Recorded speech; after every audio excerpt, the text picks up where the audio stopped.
Hi friends, welcome to Excel ஆகி designers. இன்றைக்கி நம்ம வந்து ஒரு கேன்வா மூலிமா எப்படி நமக்கு ப்ளவுஸில் இருக்கிற டிசைன், ஒரு மேங்கோ டிசைனை வந்து நம்ம பிரிண்ட் அவுட்டாக எடுக்கலாம் அப்படின்றத வந்து பார்க்கலாம். ட்ரேசிங் எடுக்கிறது அப்படின்னு பார்க்கலாம். இப்போ நான் வந்து ஒரு டிசைன் எடுத்து வச்சுருக்கேன் நெட்லேருந்து. இந்த டிசைன் வந்து நம்ம ஜஸ்ட் வந்து ஜூம் பண்ணிக்கிறோம். ஜூம் பண்ணிவிட்டு இப்போ வந்து நான் என்ன பண்ண போகிறேன் அப்படின்னா, இதோட டிரான்ஸ்பரன்சியை வந்து நம்ம கம்மி பண்ணணும். டிரான்ஸ்பரன்சி மீன்ஸ் இது இவ்வளோ டார்க்காக இருக்குல்ல, இதை வந்து லைட்டாக வந்து இந்த மாதிரி நம்ம வந்து மாற்றிக்கணும். 18ல் வச்சுக்கிட்டேன். அடுத்து வந்து அந்த பேக்ரவுண்டை லாக் பண்ணால் தான் நம்ம அதுக்கு மேலே வந்து வரைய முடியும்.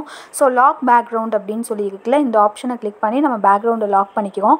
அது பக்கத்துலேயே டிட்டாச் இமேஜ் அப்படின்னு சொல்லி இருக்குல்ல, ஸோ நம்ம வரைஞ்சி முடிச்சதுக்கப்புறம் அந்த டிட்டாச் இமேஜ் அப்படின்றத யூஸ் பண்ணிட்டோம்னா நம்ம வரைஞ்சது மட்டும் நமக்கு தனியாக கிடச்சிரும். ஸோ இப்போ வந்து நம்ம இதுக்கு மேலே வந்து வரைஞ்சிக்க முடியும். ஸோ இது மேலே அப்படியே வந்து வரைஞ்சிக்கலாம். ஸோ அதுக்கப்புறம் இன்றைக்கி எனக்கு வந்து கொஞ்சம் ஷார்ப்னஸ் கம்மியாக தான் வந்திருக்கு. அடுத்த வீடியோவில் வந்து எப்படி வந்து அப்படியே அக்யூரேட்டாக இதை வந்து வரைஞ்சிட்டு எப்படி வந்து டிட்டாச் இமேஜ் கொடுத்து நம்ம அந்த இமேஜ் வந்து ஜென்ரேட் பண்ணலாம் அப்படின்றத வந்து நான் காமிக்கிறேன். உங்களுக்கு இந்த வீடியோ வந்து யூஸ்ஃபுல்லாக இருந்ததுன்னா லைக் பண்ணுங்கள், ஷேர் பண்ணுங்கள், கமெண்ட் பண்ணுங்கள், சப்ஸ்கிரைப் பண்ணுங்கள் ஃப்ரெண்ட்ஸ். தேங்க்யூ.